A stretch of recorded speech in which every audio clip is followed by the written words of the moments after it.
रोगी व्यक्ति की प्रार्थना। परमेश्वर हमें बाइबल में सब कुछ देता है। हमारे पास हमारी बाइबल हमारा परमेश्वर है। और का आदि में वचन था और वचन ही परमेश्वर था। और इस पृथ्वी में एक एक वचन से परमेश्वर ने चमत्कार करे हुए। तो आज रोगी व्यक्ति की प्रार्थना। अगर आप कभी किसी रोग से ग्रसित हैं, डॉक्टरों की दवाई आपको असर नहीं कर रही है, आपको लगता है कि अब मैं नहीं ठीक होऊंगा या मैं मर जाऊंगा या मेरे साथ कुछ गलत होएगा, तो आप इस प्रार्थना को करें, गुप्त प्रार्थना को, ताकि आप परमेश्वर के करीब जाएं और परमेश्वर आपको ब्लेस करे और आपको चंगा करे। ऐसे पढ़िए इसको, क्या ही धन्य है वो जो कंगाल की सुधि रखता है। उस समय हम कंगाल रहते हैं क्योंकि कोई हमारे साथ नहीं होता है। विपत्ति के दिन यहोवा उसको बचाएगा। जब हम पर विपत्ति आती है तो वचन कहता है कि मैं तुझे बचाऊंगा, और यहोवा कहता है कि मैं तुझे जीवित रखूंगा, तेरी रक्षा करूंगा।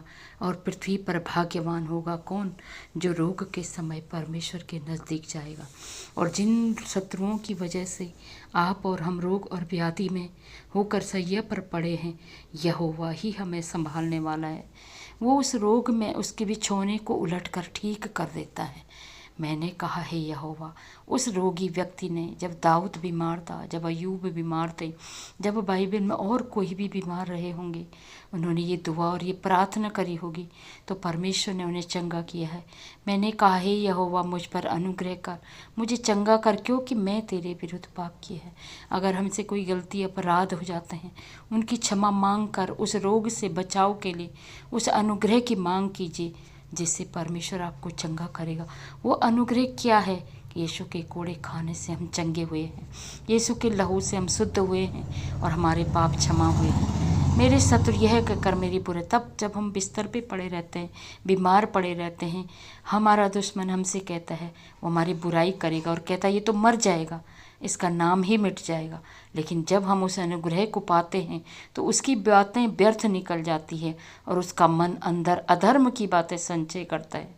लेकिन सब मिलकर हमारे विरुद्ध जो कानाफूसी भी करते हैं, वो भी विरुद्ध होकर हमारी हानि की कल्पना करते हैं। पर अब जो यह परमेश्वर की दया होती है तो वो हमें क्या करता है, उस रोग से बचाता है और हमारे साथ चलता है यहोवा।